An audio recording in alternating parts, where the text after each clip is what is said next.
Today we'll explore the differences between ethers and esters, two important classes of organic compounds. Let's start with ethers. The basic structure of an ether consists of an oxygen atom connected to two carbon groups, represented as R and R prime.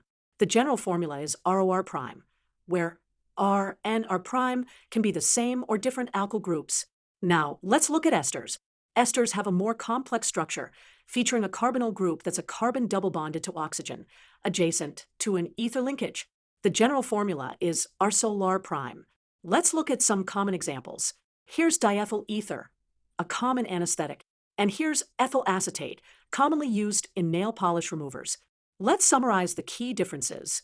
Esters are more polar than ethers due to their carbonyl group. This also gives them higher boiling points. They're also synthesized differently. Ethers through dehydration of alcohols, and esters through reaction between carboxylic acids and alcohols. Understanding these differences is crucial in organic chemistry as they determine the compound's behavior in reactions and their applications in industry and medicine.